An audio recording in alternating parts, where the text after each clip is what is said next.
Katakan terbuka untuk umum, bisa disepakati, Pak Tandra?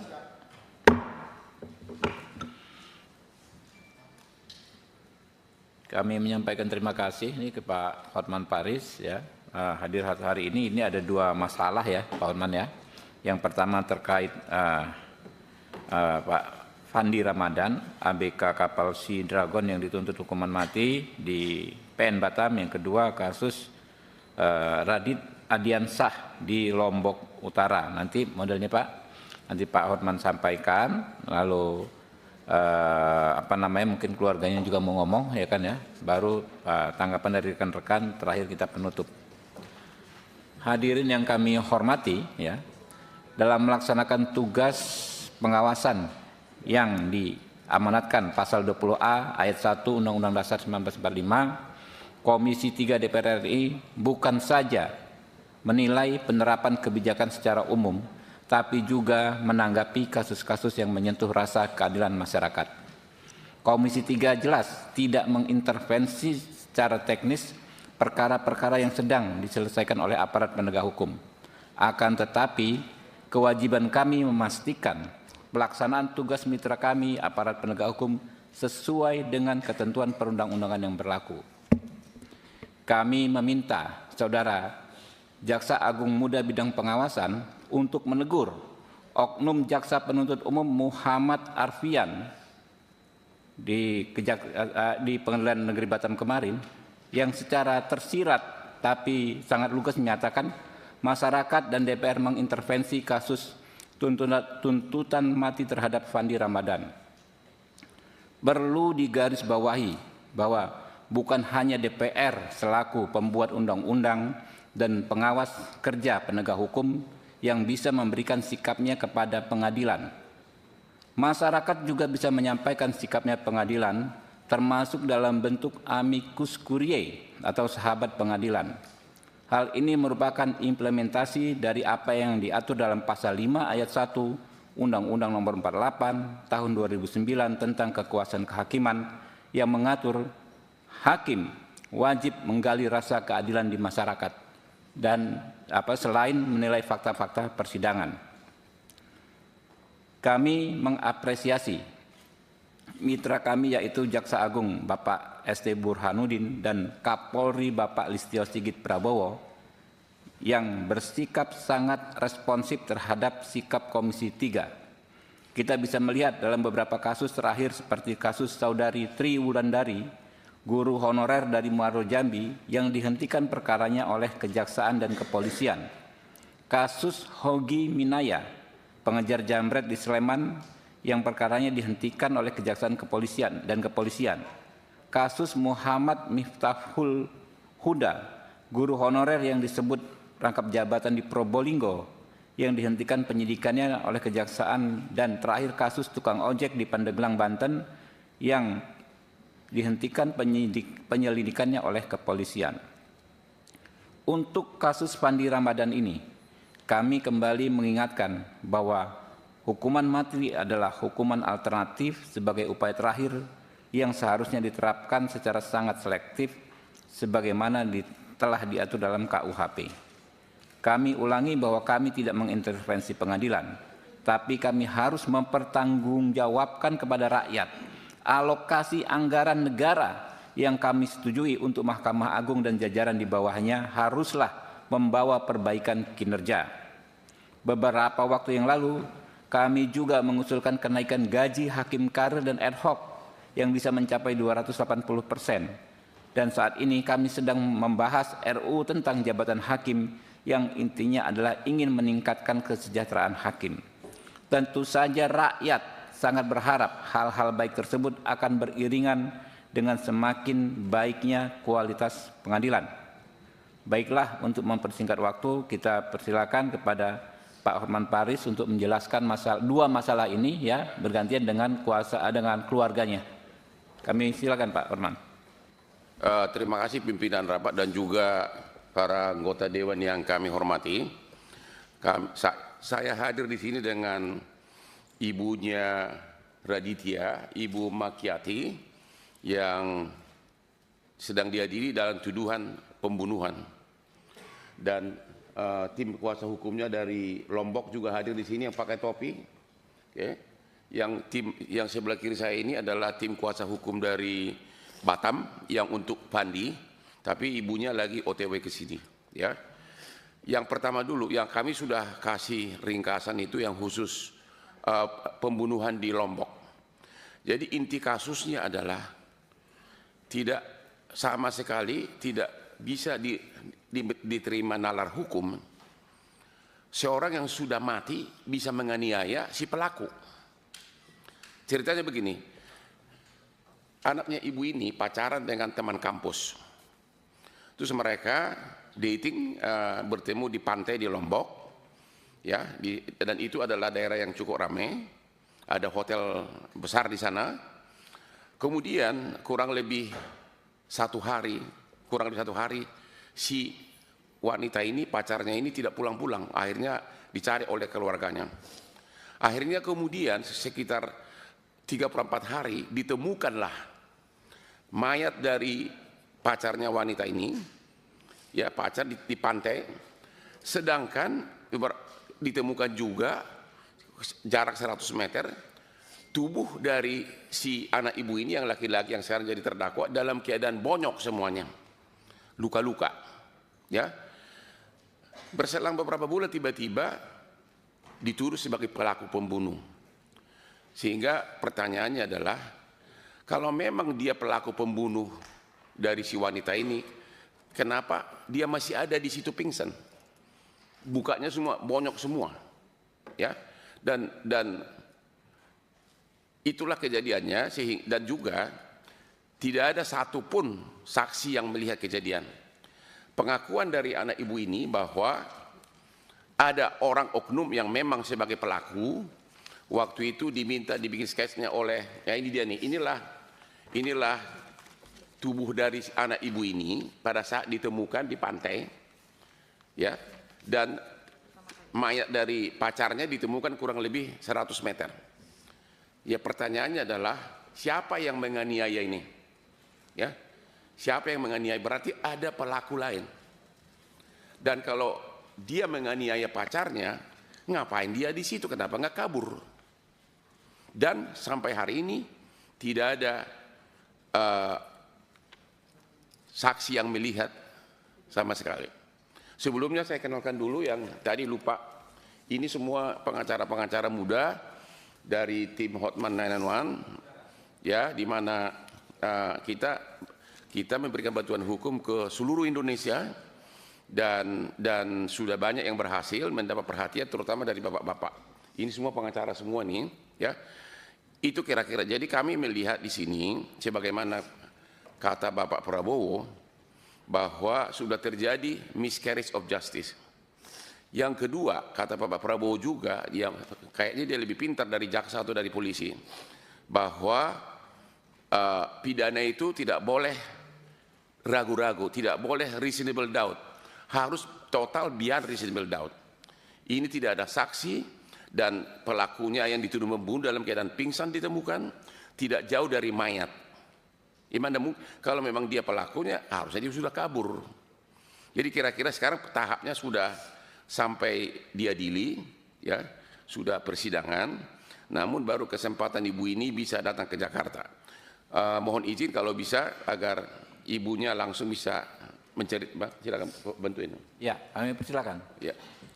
Ibu dari pembunuhan di Lampung, di Lombok.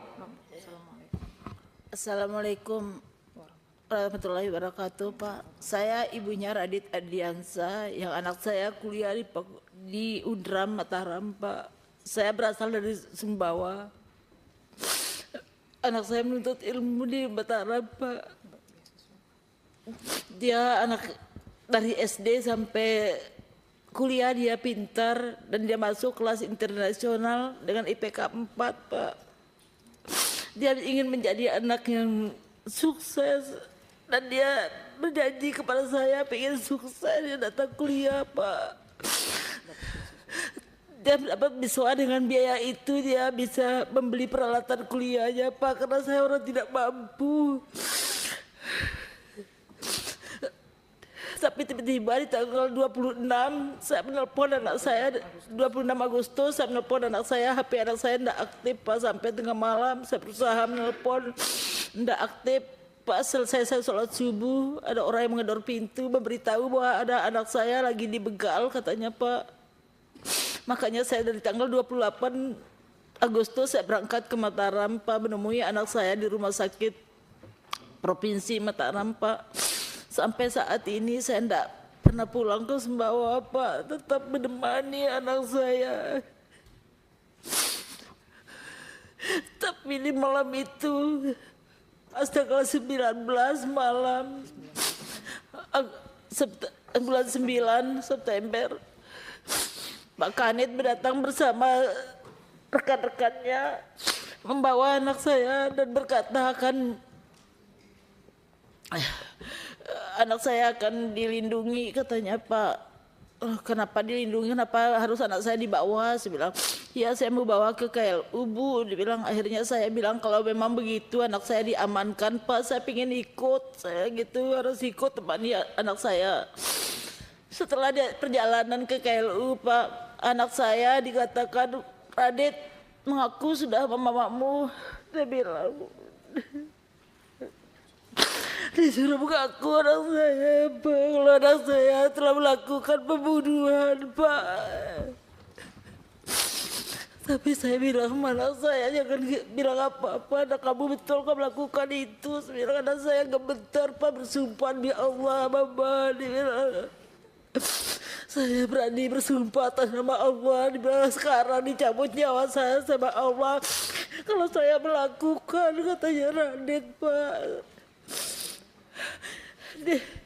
Dia katanya mengamankan anak saya dari keluarganya Pira katanya, tapi anak saya dijadikan tersangka.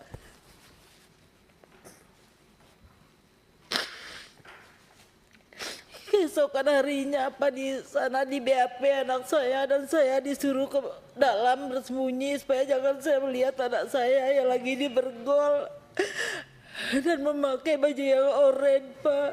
Anak saya tidak didampingi pengacara. Anak saya malam itu tidak ada satupun pengacara yang mendampingi anak saya. Saya minta tolong tapi tidak ada yang datang membantu anak saya Pak. Besoknya baru pengacaranya datang mendampingi anak saya, tapi dengan alasan minta pengurangan. Dia bilang, pengurangan apa? Saya bilang begitu. Sampai detik ini saya seorang ibu, batin saya mengatakan anak saya tidak pernah, tidak bisa melakukan hal seperti itu sampai detik ini. Karena Radit ini dari kecil, dari SD belum pernah ada guru yang mengasih saya laporan kalau Radit pernah ada masalah sama temannya. Sampai SMA Pak, belum ada. Radit ini anaknya sangat patuh. Radit sudah menyampaikan ciri-ciri pelaku. Radit sudah menyampaikan ciri-ciri pelakunya Pak. Kenapa mereka itu tidak berusaha untuk sketsa wajahnya? Malah anak saya dituduh sebagai tersangka. Saya mohon sekali Pak, saya orang tidak punya Pak. Saya mohon Pak, anak saya bukan pelaku Pak. Sampai detik ini batin saya mengatakan Radit bukan pelaku Pak. Saya ada punya biaya untuk kuliahkan anak saya, pingin sukses anak saya Pak. Tapi dinyatakan anak saya tersangka. Saya berjanji ke Radit, Mama tidak akan pulang ke Sumbawa. Mama tetap berada di tembok penjara atau dimanapun kamu berada. Saya bilang, saya tetap menemani kamu. Yang penting kamu harus tetap kuat hadapi ini. Saya bilang, saya mohon Pak, saya mohon sekali Pak. Yakin anak saya Pak bukan pembunuh Pak. Batin saya tetap mengatakan seperti itu Pak. Lihat Pak, anak saya ini apa pantas anak saya dituduh seperti ini Pak. Dan mungkin anak saya memperkosa saya berusaha sebagai orang ibu. Apa dia pernah melakukan hal-hal yang tidak baik terhadap Pira? Tidak Pak. Saya kira cukup. Cukup ya. Jadi yang kami mohon perlindungan hukum adalah secara pembuktian tidak ada satupun yang melihat Tidak ada saksi fakta yang mengatakan bahwa anak ibu ini sebagai pelaku. Tidak ada. Hanya keterangan ahli-ahli dan psikolog.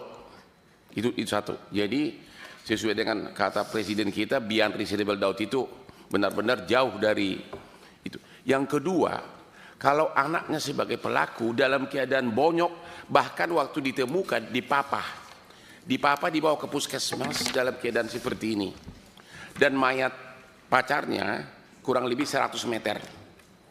Kalau memang dia pelaku, ya tentu dia udah kabur. Tapi waktu ditemukan pun dalam keadaan pingsan begini, dipapah ke puskesmas. Jadi dan siapa yang melukain ini? Ya pasti ada pihak ketiga. Dan nggak mungkin tuduhan bahwa seolah-olah ini perlawanan dari si korban. Karena mereka hubungannya harmonis, dan nggak mungkin wanita yang sudah meninggal bisa menganiaya seperti ini. Dan juga dari TKP dia sampai ditemukan juga masih di TKP dalam keadaan pingsan dan luka-luka di mana-mana. Jadi yang kami minta kami mohon agar Komisi 3 berkenan memanggil JPU-nya dan penyidiknya, hukum pembuktian apa yang dipakai. Ya, hukum pembuktian apa yang pakai? Yang jelas dua alat bukti melihat kejadian tidak ada, sama sekali tidak ada. Ya, ditemukan dalam keadaan sudah pingsan dan pacarnya 100 meter. Kira-kira, dan sekarang proses persidangan sudah berjalan. Ya, udah tahap apa sekarang? Masih dalam tahap pledoi. Ya, jadi kami memohon agar Bapak berkenan memanggil JPU-nya. Apa dasarnya mendakwa orang yang pingsan begini dituduh membunuh pacarnya? Bukti apa yang dia pakai? Kira-kira begitu. Lanjut ke yang dua? Iya, yang kedua. Oke. Ya, sudah hadir di sini Ibu Nirwana, ibu dari Sipandi ABK kapal, dan suaminya, dan juga tim kuasa hukum dari Batam. Inti kasusnya adalah bahwa si anak ibu ini kebetulan D4 pendidikan kapal. Jadi memang profesinya begitu. Lulusan Universitas D4 bidang mesin ya. Oke. Dia melamar ke suatu agen, dia melamar resmi ke suatu agen dan akhirnya diterima. Dan si agen ini mengatakan bahwa nanti kaptennya si ini, tapi si anaknya ini tidak pernah ketemu kaptennya, tidak pernah ketemu dan tidak kenal. Barulah berangkatlah mereka, karena katanya kan ini kan kapal ini di Thailand. Berangkatlah si Pandi ini ke rumah si kapten tanggal 1 Mei. Itulah pertama kali dia kenal sama kapten, diantar oleh ibu ini. Ya, di depan rumah dada-dadaan berangkat ke Thailand. Dan karena kapalnya katanya belum siap, 10 hari penuh diinapkan di hotel. Mulailah kapalnya itu, mereka memasuki kapal tanggal 14. Menurut kontrak, harusnya kapalnya North Star namanya. Tahu-tahu dibawa speedboat, dibawa ke kapal Sea Dragon. Ya. Jadi dari lamaran sama kapalnya berbeda. Ya, baru mereka berangkat. Dibawalah si Pandi ini ke tengah laut, naiklah ke kapal ini, kemudian mutar. 3 hari kemudian, yaitu tanggal 18 Mei, datanglah kapal nelayan. Ya, kapal nelayan yang membongkar 67 kardus. Karena memang orang tidak banyak, oleh si kapten diperintahkan semua awak kapal untuk estafet memasukkan. Dan si anak ibu ini bolak-balik nanya, ini apa? Dan itu diakui oleh si kapten. Kebetulan kaptennya juga orang Batak, marga Sirait, wakil kaptennya juga orang Batak, marga Tambunan. Si kapten ini ngaku bahwa itu adalah uang dan emas. Itu pengakuannya. Ya, ini kapal harusnya berangkat dari Thailand menuju Filipina. Tapi lewat dari perairan Indonesia di Tanjung Karimun, ketangkap sama BNN sama bea cukai. Disitulah duka cita itu mulai. Dan di persidangan si kapten juga mengakui bahwa memang si anak ini nanya berkali-kali, ini apa isinya. Oke. Dan yang menjadi masalah adalah Kok bisa dituntut hukuman mati? Karena tidak ada bukti sama sekali bahwa dia tahu isinya itu. Dia baru melamar, baru 3 hari naik kapal sebagai pengangguran masuk kerja. Yang menjadi pertanyaan adalah, ini yang perlu mungkin nanti ditanyakan Komisi 3 kepada penyidiknya dan jaksanya. Kalau seorang kapten kapal berangkat ke Thailand untuk narkoba 2 ton yang katanya harganya 4 triliun. Mungkin enggak si pemilik narkoba tidak kenal si kapten ini? Mungkin enggak dia percayakan 4 triliun kepada orang yang baru dia kenal? Itu yang kita bilang logikanya tidak ada, tapi tiba-tiba dituntut sekarang hukuman mati. Itu inti kasusnya. Sama juga tidak ada bukti sama sekali yang mengatakan bahwa si Pandi tahu, karena memang dia hanya bekerja di kapal itu dan baru 3 hari naik kapal itu. Sekian dari saya dan dilanjutkan oleh ibunya Pandi. Silakan Ibu Nirwana ya. Silakan Bu. Anak saya melamar di kapal Thailand, kapalnya kapal kargo ditawari, Pak. Tiba-tiba sampai ke Thailand, diinapi di hotel, menunggu di sana. Anak saya bertanya, kok kita nggak naik-naik cab? Dibilang kapten, kita menunggu kapal yang ditawari sama kita, kapal kargo. Entah macam mana, ditanya lagi sama anak saya, kapalnya belum siap kita diperintah bawa kapal yang satu ini, kapal tanker. Kapal tanker bermuatan minyak. Jadi anak saya yang ngikutlah Pak, ngikut. Terus orang itu naik, saya tak tahu entah naik dari mana, naik kapal orang itu. Kira-kira ada entah 3 hari, saya dengar anak saya tertangkap membawa narkoba. Makanya kami sebagai orang tua, kami terkejut Pak. Kok bisa dia bawa narkoba? Kapalnya kok bisa jadi kapal tanker? Dijanjikan kapalnya kapal kargo. Di kontrak kerjanya pun kapal kargo. Jadi saya selaku orang tua, saya mohon keadilan sama Bapak. Membantu saya untuk menyelesaikan masalah anak saya ini Pak. Saya mohon Pak, karena saya tanya anak saya, dia tidak mengetahui barang itu Pak. Saya tanya, jadi tahunya dari mana? Setelah penangkapan Mak, barulah tahu saya itu bawahnya itu narkoba. Jadi apa kamu nggak bertanya? Saya tanya, waktu barang itu masuk disuruh kapten kami mengangkat. Begitu saya angkat, saya udah nggak enak. Saya bilang sama kawan, ya kok ini barangnya, tapi kita mau bawa minyak. Kalian nggak curiga? Kenapa ini tak betul lagi? Masa kapalnya bawa ini kotak-kotak, ini tak betul lagi. Mana tahu ini isinya bom. Itu anak saya bilang Pak. Jadi kata kawan-kawannya. Dan itu dalam persidangan. Ucapan dari anak ibu diakui oleh si kapten dalam persidangan bahwa Pak. memang si anak ini Terkonfirmasi ya Pak. Ya, ditanya di sidang, si kapten maupun ada wakilnya Pak Tambunan mengakui memang si anak ini bertanya ini apa. Oke. Gitu. Tapi di persidangan si kaptennya tiba-tiba ngaku bahwa isinya dia taunya emas dan uang. Iya. Jadi bagaimana mungkin 4 triliun, ya 4 triliun dia nggak tahu, dia dipercaya oleh si kapten, oleh si pemilik kapal. 4 triliun nilainya. Mungkin masih ada, silakan.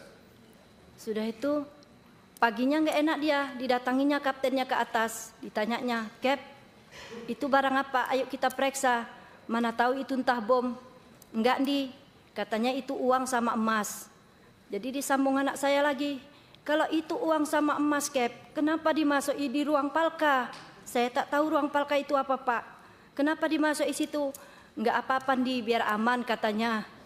Begitu anak jadi saya itu diakui bilang. di persidangan. Iya, diakui semua kawan-kawannya, kapten pun mengakui Pak.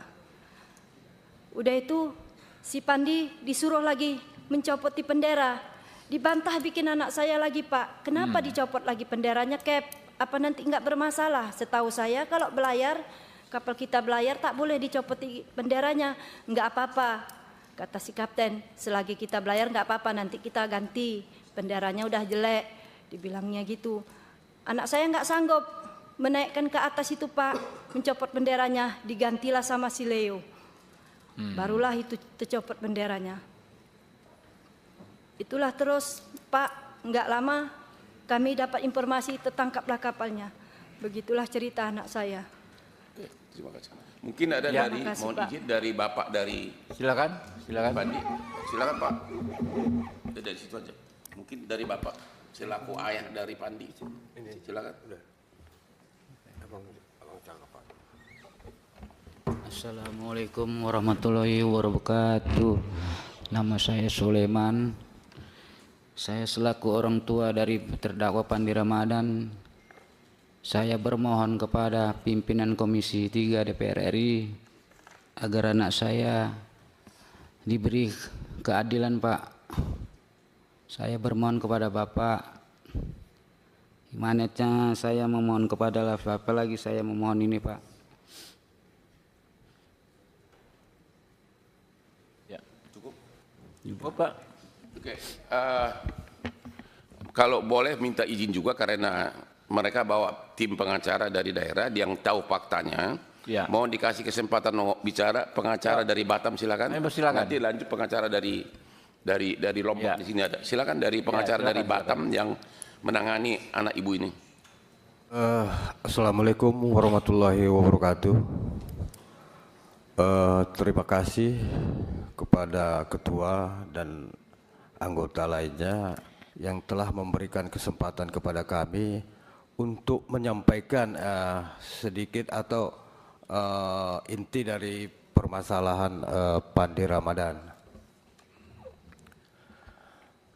Jadi inti dari masalah Pandi Ramadan ini, ya ini yang kami sampaikan hanya yang fakta ya, fakta dalam persidangan, bahwa si Pandi ini ada mendapat info ya, mendapat info ada kerjaan di kapal asing. Infonya ini dapatnya dari agen bernama Iwan. Kemudian Pandi ini menjumpai si Iwan, terus Iwan sondingkan atau hubungkan ke Kapten Hasyolan Samosir. Kemudian Hasyolan Samosir menghubungi Pandi, ditanya dokumenmu, dokumen pelaut lengkap tak? Pandi bilang dibawanya berkasnya, dibawanya dokumennya semua. Oh ini udah mati, kalau bisa ini dihidupkan lagi. Kemudian dihidupkanlah dokumen-dokumen si Pandi ini. Kira-kira seminggu ditelepon sama si Asyolan lagi, dokumennya udah siap Mbak Pandi. Mungkin 2 hari lagi Pak, aku udah siap, nanti bawa lagi kemari. Setelah siap dokumennya ini, dia menjumpai Pak Hasyolan ini. Hasyolan mau meriksa dokumennya sudah lengkap, diserahkan sama Hasyolan, kapten. Terus kapten memberi data-data formulir yang akan diisi dia untuk bisa masuk melamar di kapal atau di perusahaan yang sudah si Hasyolan ini, kapten ini menjadi mitra, jadi kapten di perusahaan itu, di perusahaan kapal itu. Kemudian setelah dimasukkannya semua, diterima,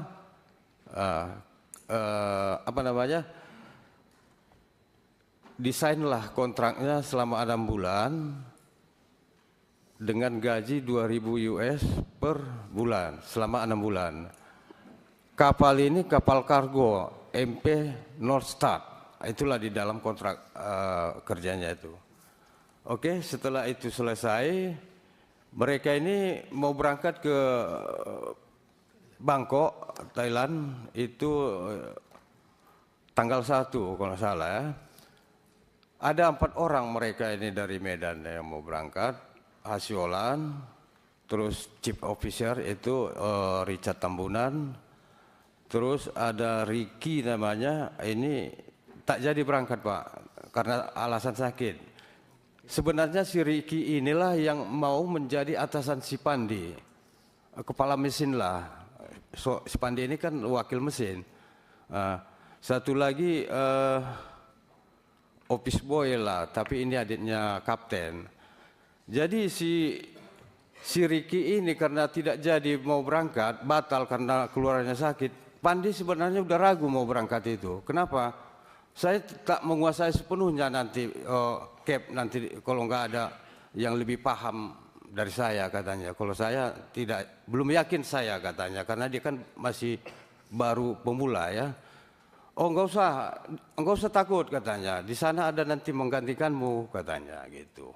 Nah, jadilah mereka berangkatlah ke Thailand ya.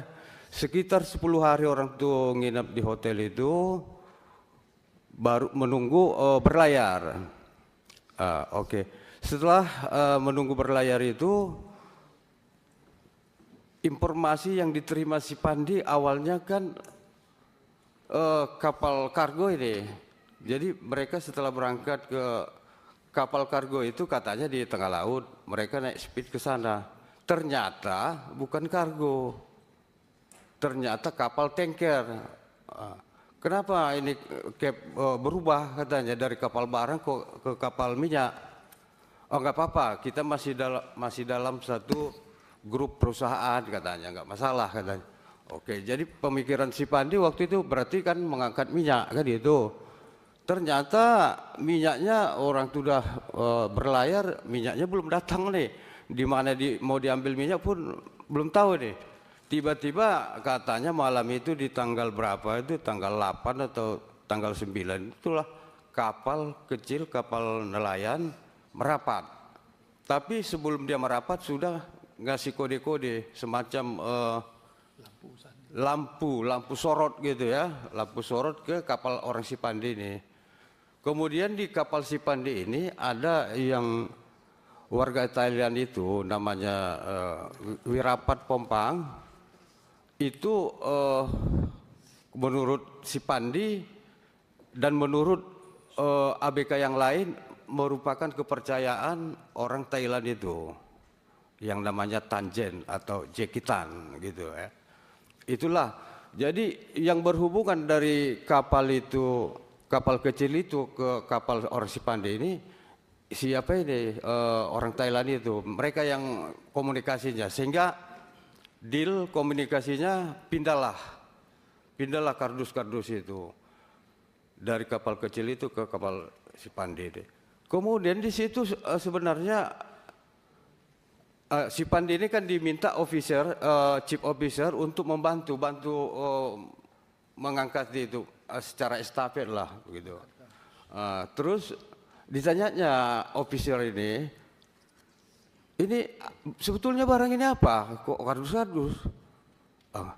Itu kata si bos, kata si chief officer itu, kata si bos itu emas dan uang. Itulah jawabannya. Terus kan si Pandi kan merasa nggak nyaman juga, nggak puas juga dia. Itulah besoknya, karena itu masuknya kan malam, curiga dia. Besok paginya ditanya langsung sama Cap, seperti yang disampaikan ibu tadi. Tetap jawaban si kapten itu emas dan uang. Sempat dia tanya juga sama kapten itu, kalau bisa kita buka lah, biar tahu kita apa ini isinya sebetulnya. Kalau membuka itu nggak ada kewenangan kita membuka itu, kata si kapten. Jadi selang berapa waktu itu, berapa jam atau berapa, ya mungkin kerajam lah, itu mereka berlayar lah.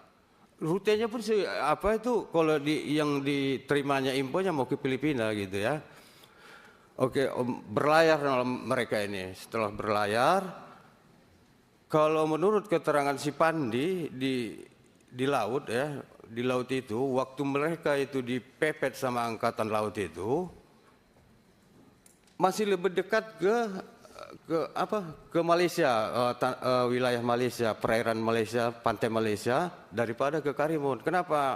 Kenapa kamu bilang begitu?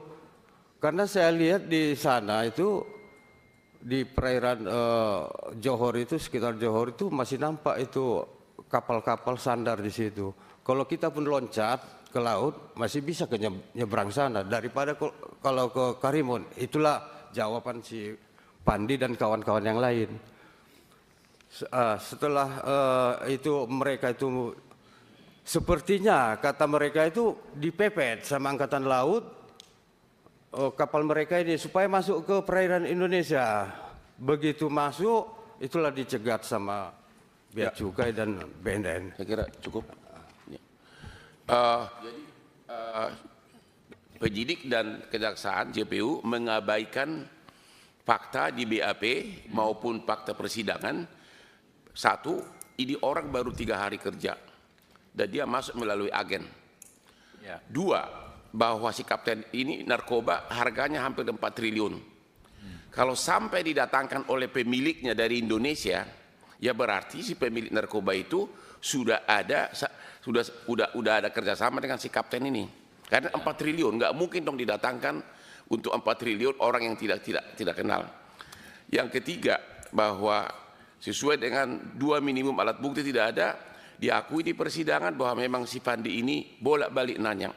Kira-kira begitu, jadi kami mohon juga agar penyidik dan JPU-nya ya dipanggil di Komisi 3 untuk melindungi rakyat yang susah ini, Pak Ketua. Mohon izin lagi terakhir dengan pengacara dari yang korban pembunuhan di Lombok. Ini pengacara. Oke, silakan Pak. Ya, terima kasih. Bismillahirrahmanirrahim. Assalamualaikum warahmatullahi wabarakatuh. Salam sejahtera untuk kita semua. Om Swastiastu, Namo Buddhaya, salam kebajikan, Rahayu. Yang saya hormati Ketua Komisi 3 beserta jajaran dan teman-teman sekalian. Mungkin untuk mengawali penyampaian saya ini, mungkin kita ada sebuah adigyong hukum yang mengatakan bahwa lebih baik kita membebaskan 1000 orang yang bersalah daripada kita menghukum orang yang satu yang bersalah. Mungkin sebagai informasi sebelumnya kami sebenarnya ada tim, ada 21 pengacara, sebenarnya ini adalah koalisi pengacara dari Kabupaten Lombok dan Kabupaten Sumbawa yang tergabung dengan koalisi pembelaan Radit. Intinya kami telah mengawal kasus ini dari pertama mulai ditetapkan sebagai tersangka. Mungkin ada beberapa hal catatan penting sebenarnya mungkin yang ingin saya sampaikan. Ada 9 mungkin yang perlu menjadi pemikiran kita bersama dengan fakta-fakta mungkin di lapangan yang telah kami kaji bersama. Mungkin yang pertama mungkin adalah tentang faktanya bahwa pada tanggal 20 September 2025 dari Polres Lombok Utara saat itu melakukan press conference melakukan konferensi pers pada itu. Di sana mengatakan bahwa ada ditemukan darah di atas tebing. Mungkin akan saya dalam lokus terjadinya tempat kejadian ini bahwa posisi ditemukannya Radit pada saat itu dan korban itu kira-kira 500 meter itu ada tebing yang cukup tinggi di sana. Di situ terkonfirmasi dalam konferensi persnya pihak kepolisian bahwa di atas tebing itu ditemukan darah. Itu terkonfirmasi. Dan itu berkorelasi dengan saat ditemukannya Radit oleh Iwayan Sastra Bagia namanya, pemangku di wilayah sana itu. Karena ini mungkin akan saya cerita sedikit bahwa ditemukannya Radit dengan almarhumah ini ada selang waktunya. Radit itu ditemukan pada jam 2 pada tanggal 27 ya. Dan baru ditemukan almarhum ini pagi. Ada intinya saat ditemukan Radit ini saat itu pemangku itu berkomunikasi dengan teman-teman bahasanya orang Polda bahwa HP-nya Pira itu berada 1 meter dari TKP terjadinya itu. Ada 1 meter kira-kira dari kejadian itu dan itu ditelusuri. Saya ini terkonfirmasi bahwa ini sebagai petunjuk. Ini yang ingin kita tapi saat itu teman-teman dari kepolisian khususnya Polres Lombok Utara itu tidak mengabaikan petunjuk yang kita sampaikan. Itu poin pertama. Yang kedua, poin penting yang ingin saya sampaikan bahwa di lokasi ini kita bukan menuduh ya, tapi sebagai petunjuk yang disampaikan oleh klien kami bahwa di sekitar lokasi TKP ini ada pos tentara di sana, pengamanan tentara AU ya kalau saya. Di sana memang wilayah lokasi-lokasi ini termasuk dalam wilayah pengamanan di wilayah AU. Sebenarnya dalam BAP Radit waktu pertama tanggal 27 disampaikan itu dia sudah menyampaikan secara terang benderang sebenarnya ciri-ciri pelaku yang diduga. Ada warna kulit hitam, tinggi badannya 160 sampai 165, postur tubuhnya agak tegap, pikal ya. Potongan rambut agak cepak dan lain sebagainya. Ini sebenarnya yang kita inginkan kemarin dari teman-teman, kita pingin orang yang diduga saat itu kita minta untuk dipoligraf juga sebenarnya. Tetapi itu tidak dilakukan oleh pihak penyidik. Nah, ini mungkin yang menjadi bukan kita menuduh ya, tetapi kita menduga, karena ini kalau kita melihat dari, maaf mungkin akan saya perlihatkan sedikit, posisi ditemukannya Radit pada saat itu, pertama kali ya, nanti saya akan perlihatkan fotonya.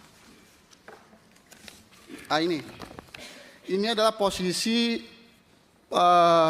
pertama kali Radit ditemukan setelah dia itu betul-betul dalam keadaan yang sangat tidak sadar gitu. Cuma di dalam BAP yang menjadi petunjuk jasa kalau kita lihat dari dakwaannya itu bahwa Radit pada saat itu dia bahasakan dia tidak hanya mengalami luka yang tidak parah, luka ringan saja. Dan dia rasanya tidak bisa berjalan. Cuma faktanya kita konfirmasi bahwa dia itu dipapa oleh temannya dibawa ke puskesmas saat itu. Dan pada saat itu puskesmas NIPA pada saat itu tidak sanggup dan dia itu dirujuk ke Rumah Sakit Bayangkara. Tapi karena kalau misalnya dia tidak parah, dia tidak akan mungkin dirujuk lagi ke rumah sakit di provinsi. Dan kami juga mendapat bahwa justru di rumah sakit provinsi itu mungkin ini yang foto yang pakai bidet. Ya ini di rumah sakit provinsi ya. Ini ada filenya nggak sih ini Pak? Ada. Anda bisa dikasih ke ini sebenarnya nggak bisa kelihat nih?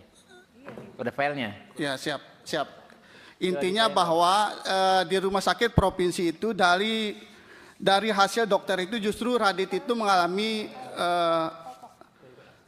retak di bagian belakang kepalanya ini dari hasil yang sangat penting juga mungkin sebagai informasi bahwa di dalam alat bukti yang dilampirkan oleh Puslapor pada tanggal 3 Desember 2025 itu ada ditemukan juga bambu Pak. Ada ditemukan bambu 183 meter. 183 meter bambu itu. Dalam informasi yang kami dapatkan bahwa sebelah kiri bambu itu adanya darah Radit. Di sebelah satunya itu adalah darahnya almarhum. Justru kami tidak bisa rekonstruksi terjadinya perkelahian seperti apa sehingga bambu yang satu itu digunakan oleh 2 orang. Apakah misalnya Radit dulu yang memukul Pira sampai dia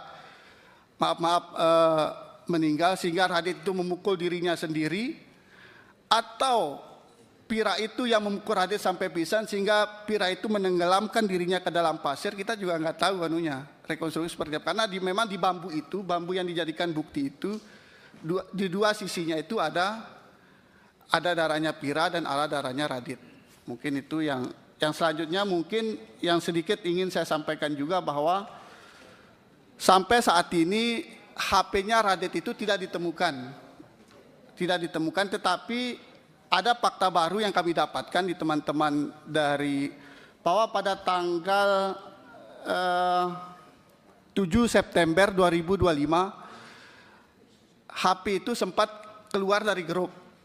Cuma kami tidak punya kemampuan untuk tapi secara faktanya HP nomornya Radit yang digunakan yang dikatakan hilang itu itu keluar dari grup pada tanggal 7 September 2025. Cuma mungkin kami untuk mengetahui secara detailnya karena kami kan bukan ahli itu, mungkin yang selanjutnya mungkin sedikit yang ingin saya sampaikan juga bahwa pada proses ini berjalan, kami teman-teman dari pengacara ini sudah berusaha untuk mendampingi secara maksimal. Cuma mungkin kami juga memohon mungkin dan dari kanda-kanda semua dari Komisi 3 untuk bisa nantinya Pak mengontrol bersama-sama dengan proses, karena memang kami jujur Pak, kalau kita melihat dari luka yang dilakukan oleh Radit saat itu betul-betul sangat tidak manusiawi lah seperti itu. Mungkin itu saja yang ingin saya sampaikan. Terima kasih. Assalamualaikum warahmatullahi wabarakatuh. Terima kasih. Jadi khusus kasus Batam diduga ada rekayasa bukti oleh oknum penyidik. Dibilang luka ringan padahal ini luka parah. Ya, dan kedua, waktu ditemukan pun dalam keadaan pingsan dan dibopong ke puskesmas. Ya, kami nggak tahu apakah yang membopong itu juga dibawa, sehingga kalau begitu, kalau pelaku pembunuhan ini luka begitu sadis, siapa yang menganiaya? Kan nggak mungkin si cewek, bagaimana mungkin wanita melakukan ini? Ya, dan mereka juga hubungannya sangat intim. Itu yang kami mohon janji dari Komisi 3 untuk memanggil penyidik dan JPU di sini, ya, untuk memanggil, kalau enggak sia-sia kedatangan kami ini. Demikian juga tidak ada bukti apapun yang melihat si pelaku ini membunuh, tidak ada. Seperti biasa dengan permainan ahli psikolog segala macam, ya, mirip kasus si gula sianida lah, nggak ada yang melihat, ya. Itu jadi benar-benar dugaan terjadi rekayasa BAP. Yang khusus Pandi itu lebih parah lagi, karena dari segi sebagai ahli hukum, kalau sudah ada diakui oleh semua pihak yang terlibat bahwa si Pandi ini bolak-balik nanya, itu harusnya menjadi acuan bahwa memang dia tidak tahu, tapi tetap begitu saja langsung dihukum mati, dituntut mati. Jadi kepada pimpinan Komisi 3 dan juga anggota yang terhormat, nggak ada artinya kedatangan kami ini kalau hanya sekedar dengar pendapat. Tolong dulu dipanggil penyidiknya ini dan JPU-nya, dan bila perlu tim dari kedua belah pihak hadir biar objektif. Sebab kalau kita biarkan terus-menerus begini, kasihan ini orang-orang miskin. Terima kasih Pak Ketua. Ya, teman-teman wartawan, ini akan ada foto-foto yang agak sensitif, boleh disaksikan tapi tolong jangan ditayangkan di media teman-teman ya, foto-foto ini ya. Jangan ditayangkan live, nanti silakan redaksi masing-masing menilainya ya. Karena kita perlu tahu teman-teman ini luka-lukanya kayak gimana, mau ringan atau luka berat, kan kita mau lihat fotonya. Kalau dari itu nggak bisa lihat. Coba, yang ini aja ya, fotonya siapa namanya? Radit, siapa? Radit ya? Coba.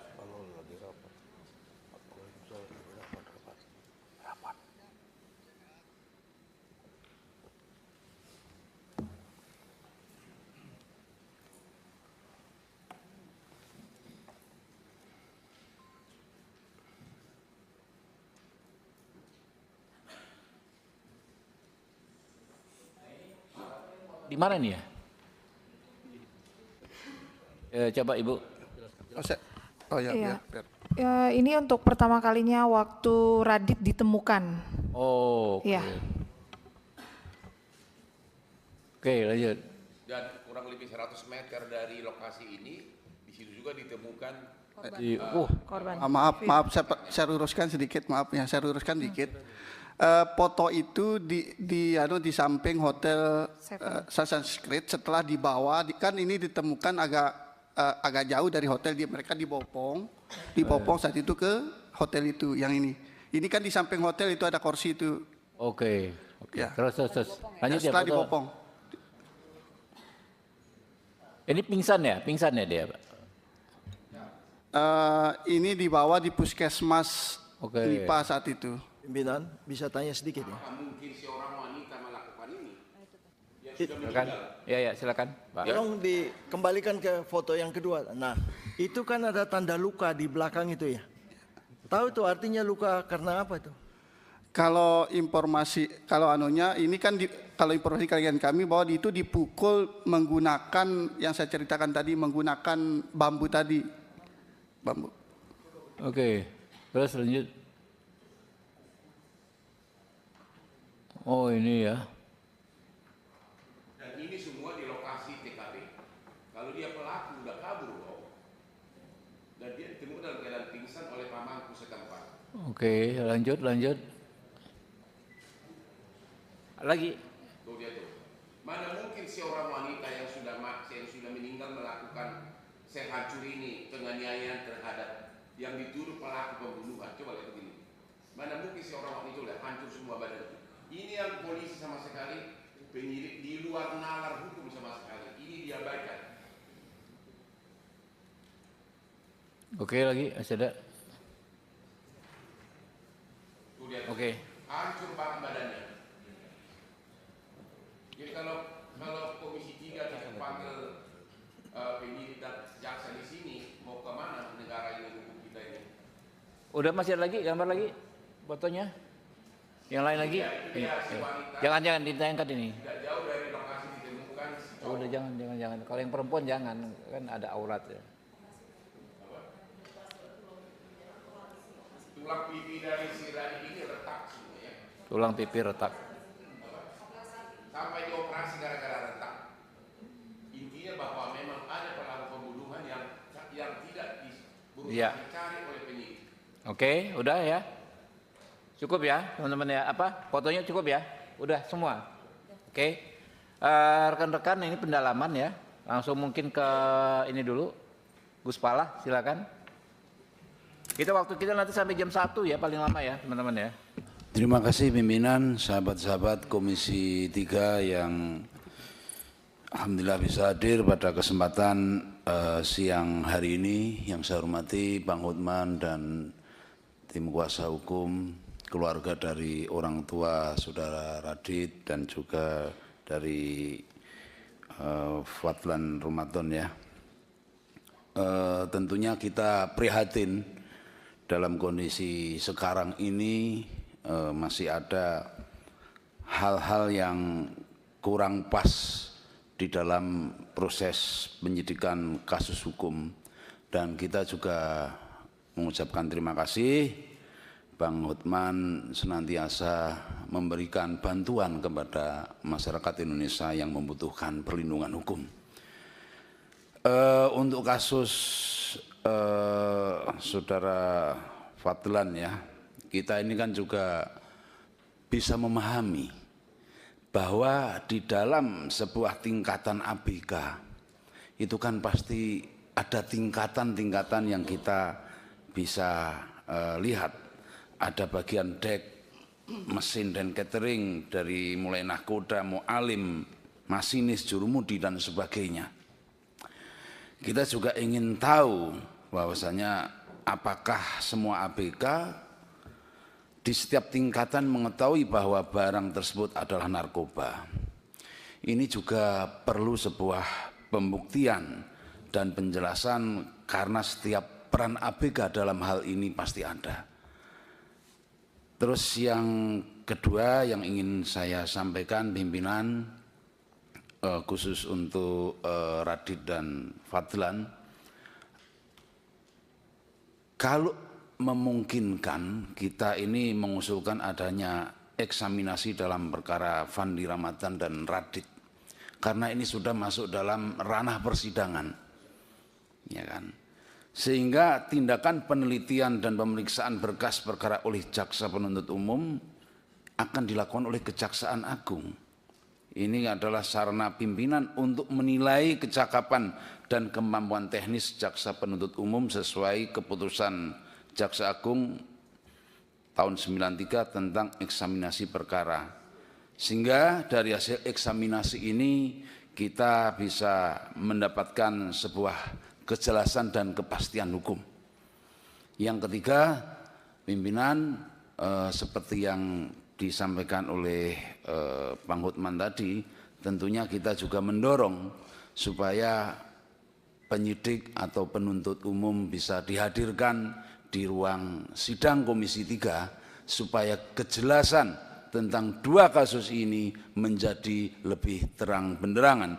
Jangan sampai ada korban yang memang tidak melakukan tindakan hukum itu disalahkan secara sepihak. Terima kasih pimpinan. Assalamualaikum warahmatullahi wabarakatuh. Ya, Pak Martin Tumbaleka. Tadi Pak Gus Palah ya, PDIP Perjuangan, Pak Martin Tumbaleka dari Gerindra. Terima kasih pimpinan, rekan-rekan Komisi 3 yang kami hormati, kuasa hukum Pak Hotman, juga kuasa hukum dari tim di Lombok, juga Batam, serta jajaran semua yang hadir, Bapak Ibu sekalian yang kami hormati. Tentu yang pertama kami untuk kuasa hukum yang dari Lombok, mungkin itu masukan tadi yang disampaikan, memang kami sepakat bahwa perlu kita mendengarkan ini dalam rapat ini, penyidik-penyidik JPU kita hadirkan di sini untuk mendengarkan apa sebetulnya yang dilakukan mereka di saat memeriksa kasus pembunuhan di Batam. Itu tentu kami sepakat, kami mendorong untuk supaya ada rapat selanjutnya hadirkan penyidik. Dan untuk kuasa hukum dari Saudara Fendi Ramadan, saya ini begini pimpinan, saya melihat justru malah ada apa yang terjadi di jaksa ini. Ada sesuatu yang ini yang perlu kita gali dari jaksa ini, kok tiba-tiba menuntut hukuman mati kepada ABK tanpa memikirkan unsur-unsur yang justru menjadi pertimbangan sebetulnya. Karena dalam catatan saya ini, Saudara Fandi ini dia bukan pengendali, dia bukan juga inisiator, tidak memiliki otoritas. Nah, kalau kita baca dalam dakwaannya itu, dakwaan dari narasi dakwaan yang disebutkan oleh jaksa, di situ dia tanpa memeriksa dan tidak menolak. Nah, sekarang pertanyaannya, Fandi ini apa dia punya kapasitas untuk menolak barang itu yang dimuat? Artinya ini hal-hal yang perlu dipertimbangkan sebetulnya oleh jaksa sebelum dia menjatuhkan hukuman mati. Nah, saya berpikir begini, justru malah saya bertanya-tanya ini, jangan-jangan jaksa ini bagian dari mereka. Karena tuntutan mati yang dituntut oleh jaksa ini, itu kita kita artikan bahwa ini memutus mata rantainya dengan dia tuntut mati. Sementara ada DPO, Mr. Tan dan Jack Tan itu yang masih belum ditangkap. Itu otak utamanya mereka belum ditemukan, malah ABK dituntut maksimal. Jadi pertanyaan kami di situ, kenapa mesti dituntut maksimal seorang ABK sementara ini otaknya belum ditemukan? Jangan-jangan dia bagian dari mereka untuk memutus mata rantai narkoba ini.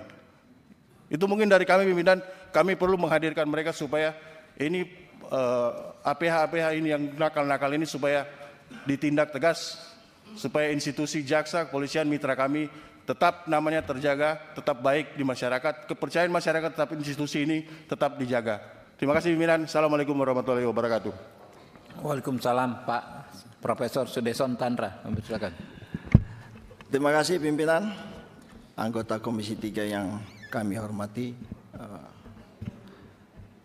Pak Hotman Paris dan tim, dan orang tua dari Saudara Fandi dan Radit yang saya hormati.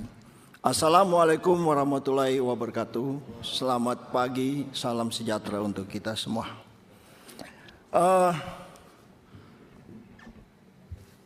Saya mulai masalah ini pimpinan, karena tadi pimpinan juga singgung mengenai komentar dari JPU itu. Menurut saya ini kan sebenarnya hal yang kurang pantas. DPR ini kan dipilih oleh rakyat. Tugas dari DPR ini adalah tugas pengawasan. Di dalam suatu kasus di mana rasa keadilan dari masyarakat itu terkoyak, maka pertanyaan masyarakat itu adalah, apakah tindakan dari aparat penegak hukum itu patut? Apakah tindakan dari aparat penegak hukum itu layak atau tidak? Itu sebabnya DPR, khususnya Komisi 3, mempunyai kepentingan karena persoalan-persoalan yang berkaitan dengan layak atau tidak, patut atau tidak, suatu perkara itu dibawa. Dan ini semua sudah menjadi perhatian luas di masyarakat. Maka Komisi 3 DPR mempunyai kepentingan yang besar untuk mengungkap kasus ini, untuk bagaimana menjawab rasa keadilan dari masyarakat. Itu pertama, pimpinan. Yang kedua, kalau kita melihat uraian dari kasus ini, tadi Bang Hotman sudah sampaikan, dan menurut saya ini cukup fair. Ya, di dalam masalah hukum itu kan terkenal audi et alteram partem. Kita juga harus mendengar dari dua belah pihak. Dan Bang Hotman sudah bicara secara terbuka pimpinan, maka jikalau berkenan, penyidik dan penuntut umum itu kita undang ke sini untuk mengungkap hal ini seterang-terangnya, seadil-adilnya, untuk menjawab rasa keadilan yang tumbuh di masyarakat. Yang ketiga, kita bicara mengenai narkoba. Nah, ini juga berkaitan dengan kapal dan pelayaran. Berdasarkan undang-undang tanggung jawab sebuah kapal itu ada di tangan nakoda. Baik itu masalah muatan, keselamatan, semua ada di tangan nakoda. Nah, kalau yang tadi diungkapkan bahwa saudara Fandi, ya, mohon maaf ya, saudara Fandi ini kan tidak tahu menahu mengenai masalah ini. Nah, ini yang perlu kita gali, ya. Awalnya kapal kargo, kemudian kapal tanker. Fakta-fakta ini sangat mencurigakan, ya. Naik tidak tahu kapannya, tidak kenal orangnya, di tengah jalan pun juga tidak tahu. Oleh karena itu perlu sekali kita menggali, kenapa penuntut umum itu sampai menuntut sedemikian beratnya masalah seperti ini. Ini pimpinan itu yang pertama. Yang kedua, sebelum saya menguraikan mengenai kasus kedua ini, mungkin Bang Hotman, saya tadi mendengar bahwa almarhumah korban ini dibenamkan di dalam pasir, ya, apa betul? Nah, betul ya. Nah, pertanyaan berikutnya adalah, mohon izin pimpinan kami bertanya kepada ini, apakah itu juga dilakukan suatu visum, suatu apa ya? Ya, untuk mengetahui apakah di dalam paru-parunya itu ada sesuatu. Karena kalau orang itu belum mati, ya, dibenamkan di dalam pasir, tentu pasir itu masuk semua ke dalam paru-paru, ya kan? Nah, inilah kejadian-kejadian ini. Saya juga bertanya,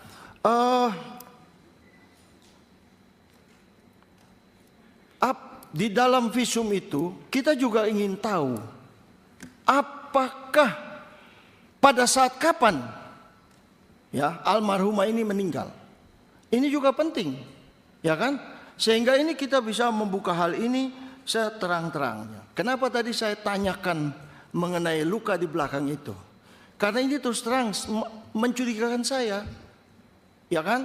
Ini seperti ada suatu goresan kuku, ya kan? Nah, kalau itu sudah dapat disebutkan matinya bukan karena kuku, berarti kan tidak ada pertengkaran di antara kedua belah pihak, ya kan? Nah, dari situlah kami juga bertanya begini.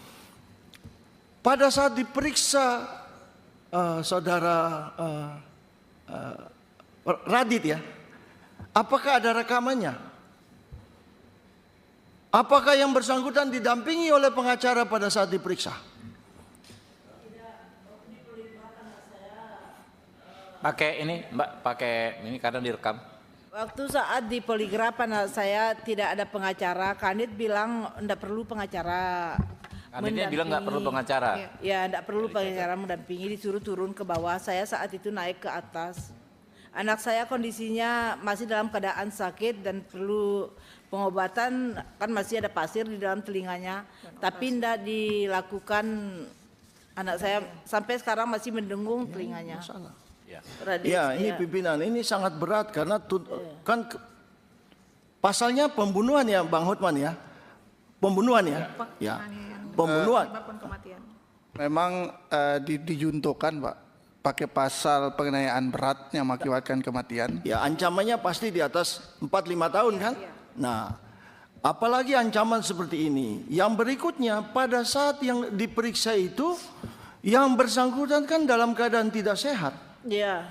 Pertanyaan pertama dari penyidikan, apakah Anda sehat? Betul nggak itu?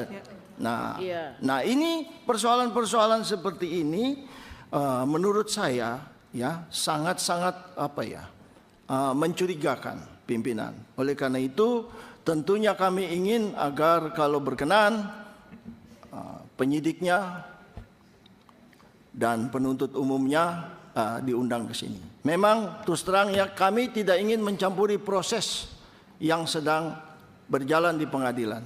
Tapi kami sebagai wakil rakyat ingin agar agar hukum itu menjawab rasa keadilan dari masyarakat. Kira-kira demikian, terima kasih dan selamat pagi. Rikwanto Golkar juga nggak apa-apa. Terima kasih Pak Ketua. Yang saya hormati Bang Hotman, lama tidak berjumpa. Rekan-rekan yang hadir dalam pertemuan hari ini dan rekan-rekan Komisi 3. Untuk kasus yang pertama, korban MVVV, kita singkat ya. Itu memang perlu dibuka kembali ya, apa yang telah diperoleh oleh penyidik itu, seperti alat-alat bukti. Ya, satu alat bukti itu bicaranya banyak nanti. Ada yang untuk memukul mungkin ya, dan lain-lainnya. Kemudian hasil labnya juga menggambarkan apa yang terjadi. Dan juga fakta TKP awal ditemukan mereka. TKP bisa bicara dan kondisi baik korban maupun yang diduga pelaku ini. Kalau sekarang sudah jadi terdakwa ya, nah, seperti apa kondisinya. Itu perlu digali kembali dan dianalisa betul mendalam secara scientific investigation untuk memperoleh hasil yang bisa meyakinkan apakah memang telah terjadi pembunuhan dalam tanda petik atau pembegalan sesuai dengan yang dilaporkan di awal ya. Ya, dalam kesempatan ini kita memang tidak bisa melihat berkas perkaranya ya, membaca satu persatu berita acaranya atau kesimpulannya ya. Namun demikian ini layak untuk diikuti mengingat sangat minimnya saksi dan penyidik sudah mampu untuk mengaitkan semua yang ada itu sehingga disimpulkan telah terjadi pembunuhan. Inilah yang perlu kita dalami, keyakinan seperti itu sehingga akhirnya maju ke jaksa dan jaksa maju ke pengadilan ya.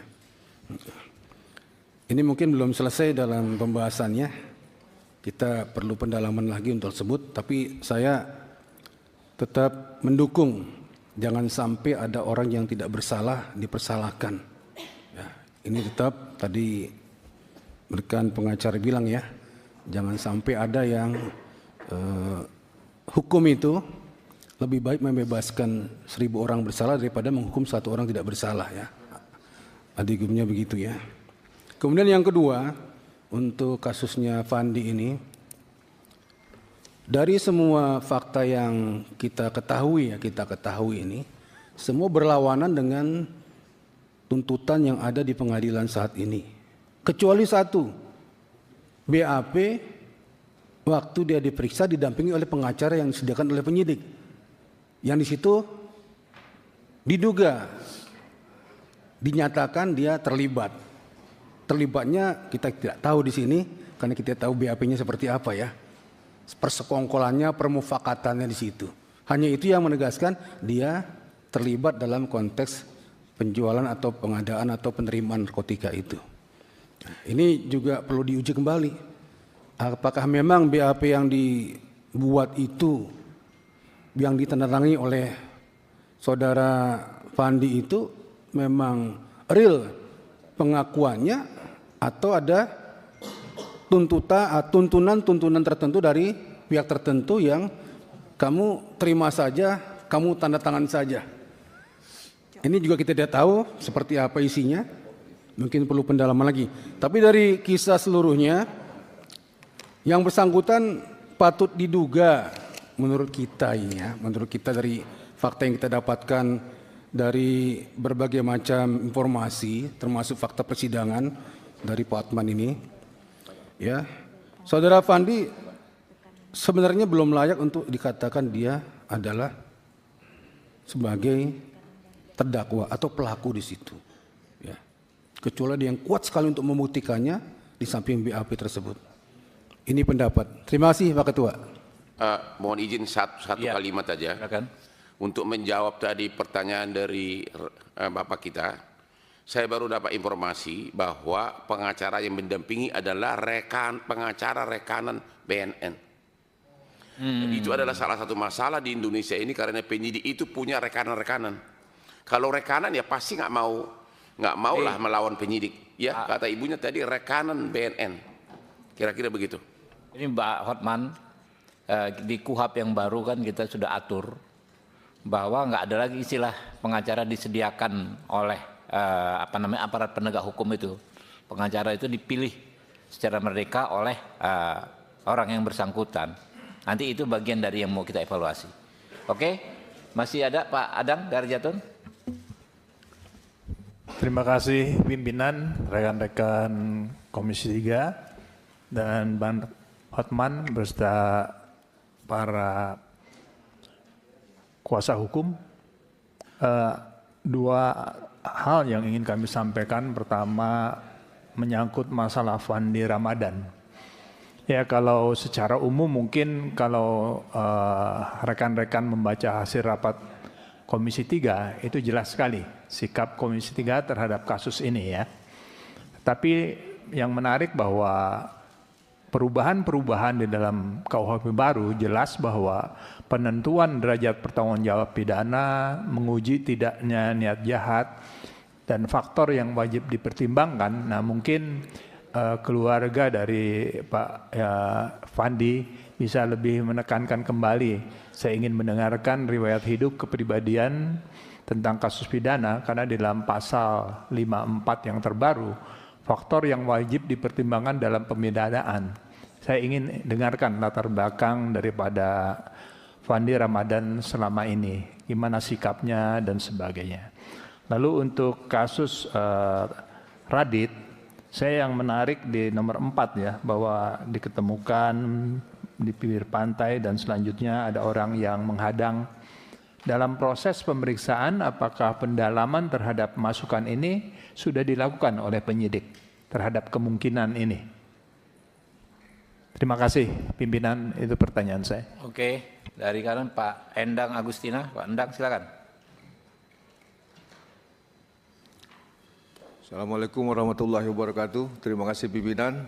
Yang saya hormati pimpinan dan seluruh anggota Komisi 3. Yang saya hormati Pak Hotman Paris beserta tim dan orang tua dari Radit dan Fandi. Terima kasih atas kehadirannya dan terima kasih Bapak Ibu masih mempercayakan lembaga ini untuk mengawal kasus yang dialami saat ini. Yang pertama terkait dengan kasus Radit, saya tertarik dengan beberapa penyampaian yang disampaikan tadi. Pertama, mohon izin Pak Hotman, ini kasusnya terjadi di 2025 ya? Iya. sebelum berlakunya KUHP yang baru berarti. Agustus 2025. Oke, baik, terima kasih. Berarti yang pertama tadi adalah tidak ada saksi. Ya. Ini menurut saya sangat ceroboh jika penyidik tidak menemukan saksi. Karena dalam KUHP lama itu ada 5 alat bukti. Salah satunya saksi, keterangan ahli, petunjuk, surat, dan keterangan terdakwa sendiri. Kecuali mungkin penyidik bisa menemukan alat bukti lain yang bisa mendukung untuk proses kasus ini. Tetapi jika tidak, maka ini sangat ceroboh. Kemudian yang kedua, ditemukan bambu. Dan pada bambu ditemukan noda darah. Ada darah korban, ada darah terdakwa saat ini mungkin. Nah, menurut feeling saya bahwa artinya bambu itu ada orang ketiga yang memegang. Dan bagaimana mungkin dia memukulkan wajahnya sendiri di dalam peristiwa itu. Saya berpendapat berkemungkinan bahwa ada orang ketiga yang menggunakan bambu itu untuk memukulkan ke arah korban dan yang dijadikan terdakwa saat ini. Kemudian mungkin yang lebih krusial lagi, ancaman pidana ini lebih dari 5 tahun. Tetapi tidak didampingi pengacara. Ini saya kira hal yang sangat menyalahi sekali karena di kasus pembunuhan itu wajib itu diberi pengacara oleh penyidik. Jadi mungkin saran saya seperti sama dengan rekan-rekan yang lain agar mungkin penyidiknya bisa kita hadirkan di sini agar proses hukum ini berjalan dan keadilan dapat dirasakan oleh seluruh masyarakat. Kemudian yang kedua terhadap kasus Pandi. Tadi kita sudah mendengar bahwa latar belakangnya anak ini baik, mencari pekerjaan, kemudian melamar, ada perjanjian kerja. Artinya yang bersangkutan ini betul-betul memang mau mencari pekerjaan untuk memperoleh rezeki. Dan di dalam surat perjanjian sudah jelas hak dan kewajibannya di situ ditentukan. Berangkat ke Thailand berlayar yang semestinya kapalnya kapal kargo tetapi berlayar dengan kapal tanker. Ini juga sudah satu siasat pembohongan sebetulnya. Sudah melanggar perjanjian kerja. Kemudian di kapal itu sebetulnya tadi yang disampaikan Gus Pala bahwa itu ada tingkatan-tingkatan tingkatan untuk hierarkinya ada. Ada kapten, nakoda, kapten kapal, kemudian ada perwira, kepala kamar mesin, kemudian ada ABK. Nah, kapten ini ada yang tanggung jawab terhadap pelayaran, keselamatan kapal maupun keselamatan ABK. Semuanya ada di tangan kapten. Jadi seluruh kegiatan yang dilakukan dalam kapal tersebut adalah atas perintah kapten.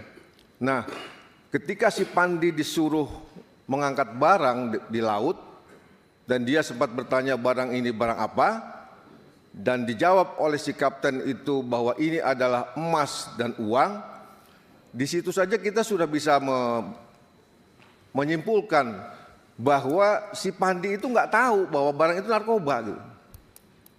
Nah, kalau yang bersangkutan itu tidak tahu itu narkoba, saya rasa tidak layak si Pandi ini dituntut dengan hukuman mati.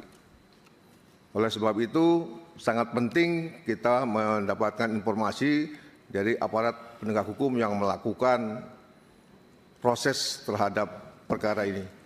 Itu yang bisa saya sampaikan. Terima kasih. Assalamualaikum warahmatullahi wabarakatuh. Waalaikumsalam warahmatullahi wabarakatuh. Masih ada? Pak Bob Hasan, ini Ketua Balik nih, Pak Hotman. Langsung hadir. Ketua Badan Legislasi. Nah, ini bertanggung jawab ini. Ya, terima kasih pimpinan Pak Hotman Paris dan kawan-kawan, kuasa hukum, rekan-rekan kuasa hukum yang lainnya. Pertama, saya ingin membuka terlebih dahulu wawasan kita terkait, ya saya yakini bahwa acara hari ini disaksikan juga oleh rekan-rekan yang berada di NTB maupun di Batam ya, di Riau ya. Ya, aparat penegak hukum juga pasti menyaksikan ini. Jadi DPR sebagai badan legislatif punya beberapa fungsi, fungsi legislasi, fungsi pengawasan, dan fungsi penganggaran.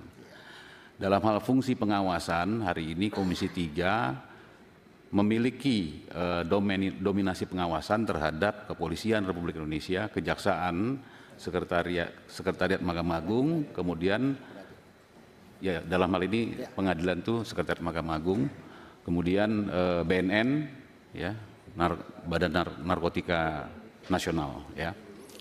Dan dalam fungsi legislasi, ternyata dalam fungsi legislasi juga ada pengawasannya, ya. Jadi saya sebagai Ketua Balik yang menyampaikan pasal 66 huruf H tata tertib, Badan Legislasi memiliki kewenangan untuk memantau dan meninjau pelaksanaan undang-undang, termasuk di dalamnya juga pelaksanaannya, pelaksanaan daripada undang-undang tersebut. Maka KUHP dan KUHAP juga merupakan bagian untuk menjadi pengawasan, peninjauan, maupun juga tentunya turunannya, ya. Nah, untuk tidak kita menyentuh kepada yudikatif dalam hal ini lembaga peradilan, saya kira untuk kita panggil penyidik maupun juga jaksa penuntut umum itu sama sekali tidak menyentuh dominasi daripada yudikatif. Saya pikir itu. Jadi bisa kita akan panggil. Yang kedua, saya tidak berpanjang. Di sini ada catatan nomor 10 huruf A, tidak ada mens rea dari Fandi Ramadan untuk membawa, menyimpan, atau mengimpor narkoba tersebut. Ya. Jadi berbicara mens rea inilah yang sebenarnya menjadi isu baru dalam konteks KUHAP ya, maupun KUHP. Yang hari-hari ini saya meyakini kita semua termasuk para aparat penegak hukum perlu mempelajari, ya. Ini kalau kita bicara objektif dan positive thinking. Ya, saya ingin terus melanjutkan rekan saya Pak Martin tadi menyampaikan terkait dengan ada keterlibatan bla bla bla dan sebagainya. Tetapi saya coba kita objektif ya.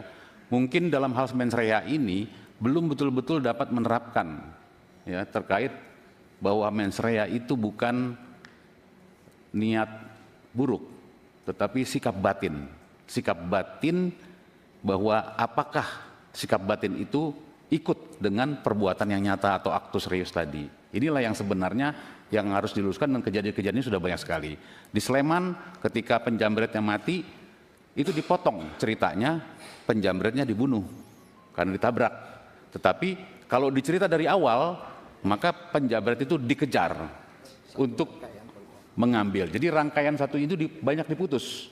Nah, sama dengan kalau diputus, ibunya mengantarkan anaknya sebagai ABK, ya, kemudian untuk bekerja, apalagi baru lulus misalkan seperti itu. Kan senang kalau orang tua kalau baru kerja dan sebagainya, diantarkan dan sebagainya. Tidak mungkin kan kalau seorang tua yang nganterin sampai kerja, kemudian anaknya ikut terlibat di dalamnya. Nah, ini kan banyak yang diputus, jalan cerita yang diputus, dan ini domain daripada aparat penegak hukum yang perlu kita perdalam. Dan mudah-mudahan dengan KUHP dan KUHAP yang baru ini merupakan terapan-terapan sehingga jangan sampai hukum dijadikan alat kekerasan struktural. Hukum jangan dijadikan alat dominasi kekuasaan.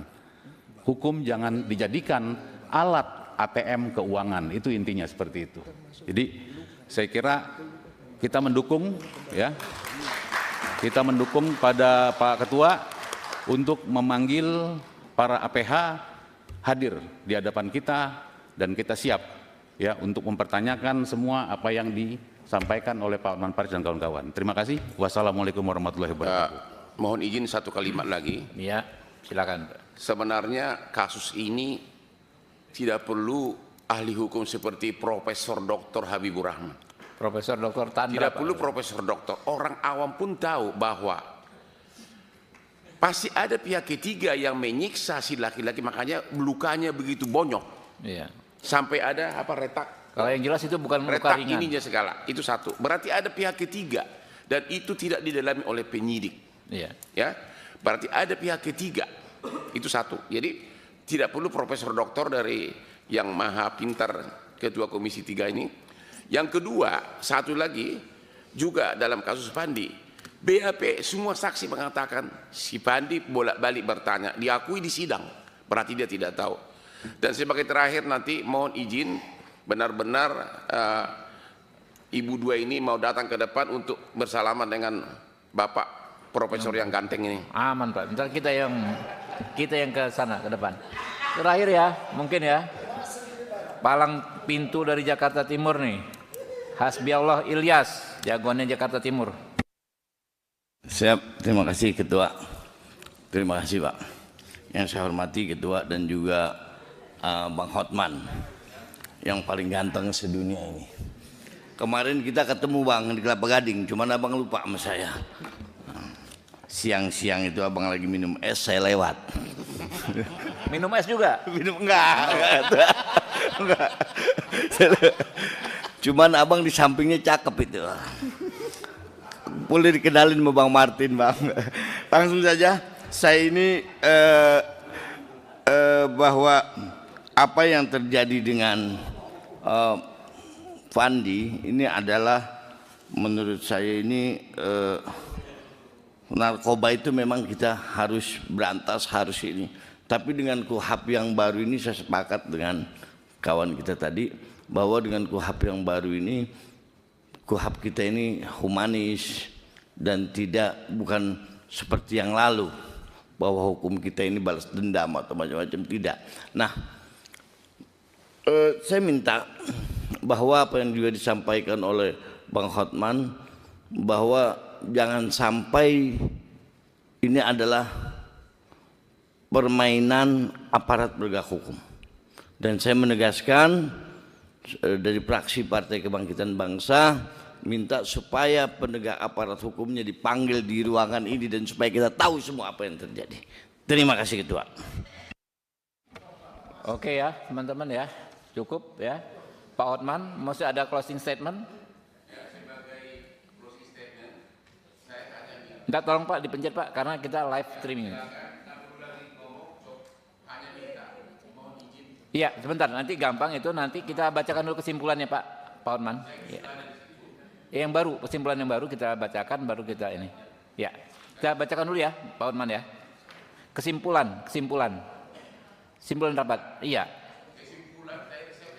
Bukan kesimpulan dari rapat ini. Kami akan bacakan. Iya. Tenang abangku. Iya. Makanya dibaca dulu, didengar dulu ya, didengar dulu. Coba. Oke. Tentu. Makanya harus dituangkan dalam kesimpulan, Pak. Oke, silakan ditayangkan.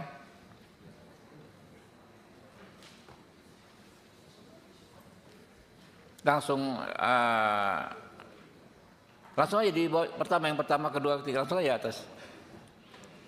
Pertama ya, kesimpulan rapat dengar pendapat umum Komisi 3 DPR RI dengan keluarga ABK Batam Saudara Fandi Ramadan beserta kuasa hukum, keluarga Saudara Radit Adiansyah beserta kuasa hukum dan Saudara Dr. Hotman Paris Hutafea SHM Hum, masa persidangan 3 tahun 2025 tahun 2026, Kamis 26. Ini 26 ya? Hah? Belum 28 ya? 26 Februari 2026. 1. Komisi 3 DPR RI menegaskan kembali rekomendasi rapat Komisi 3 tanggal 23 Februari 2026 terkait penanganan perkara atas nama Saudara Fandi Ramadan agar menerapkan asas dan prinsip keadilan dalam Undang-Undang Nomor 1 Tahun 2023 tentang KUHP. Kedua, Komisi 3 DPR RI meminta Jaksa Agung Muda Bidang Pengawasan untuk menegur dan memeriksa Jaksa Penuntut Umum JPU Kejaksaan Negeri Batam dalam perkara nomor 863/PIT-SUS/2025/PN Batam atas nama Saudara Muhammad Arfan agar berhati-hati dalam menyampaikan pendapatnya di muka umum. 3. Komisi 3 DPR RI akan memanggil Kapolres Lombok Utara dan Kepala Kejaksaan Negeri Mataram untuk terkait perkara nomor 12 PIT B /2026 PN MTR guna memberikan penjelasan seterang-terangnya terkait perkara yang ditangani tersebut. 4. Komisi 3 DPR RI akan memanggil Kepala Kejaksaan Negeri Batam untuk perkara nomor 863 Pitsus /2025 PN Batam guna memberikan penjelasan seterang-terangnya terkait perkara yang ditangani tersebut. 5. Komisi 3 DPR RI meminta Komisi Yudisial untuk melakukan pengawasan terhadap penanganan perkara nomor 12 PIT B /2026 PN MTR dan nomor 863 PIT /sus /2025 PN BTM sesuai peraturan perundang-undangan. Ya, teman-teman, sepakat? Instruksi sebentar, Pak Ketua. Mohon izin di poin nomor 2 terkait dengan Komisi 3 DPR meminta Jaksa Agung Muda bidang pengawasan untuk menegur dan memeriksa. Menurut kami, saran kami, Pak, hanya melakukan pemeriksaan. Peneguran mungkin lebih dari ditegur, mungkin dimutasi kalau memang nggak benar. Menegurnya dihilangkan tapi memeriksa. Jadi gini, Pak. Pertama yang jelas-jelas kan jelas salah dia ngomong begitu di persidangan, ditegur dulu. Ya, baru diperiksa. Kalau setelah diperiksa hasilnya dia didemosi, dihukum, itu lain hal, lain urusan. Oke? Ya. Ya, silakan. Nomor 4 itu kan memanggil Kejaksaan Negeri. Kalau berkenan itu penyidik BNN juga ikut dipanggil. Oh, BNN. Ya. Penyidik BNN. BNN setempat aja, itu BNN ya? Iya. BNN. Itu penyidik di BNN ya? Ya, penyidik BNN ya. Penyidik Ini BNN. kan BNN yang nangani ya. Coba, Mbak. Dipastiin ya, bukan polisi ya kalau yang di ini ya, bukan polisi ya, bukan BNN ya. Penyidik BNN itu. Penyidik terkait aja, penyidik terkait. Ya, coba. BNN, penyidik BNN. Terkait lah gitu aja deh, ya. Perkara tersebut. Untung ada Prof. Tandra, kalau enggak udah kita ketok tadi. Aduh, memang. Ini kita semua juniornya Bang Hotman ini kita, advokat-advokat yang di sini juniornya Bang Hotman.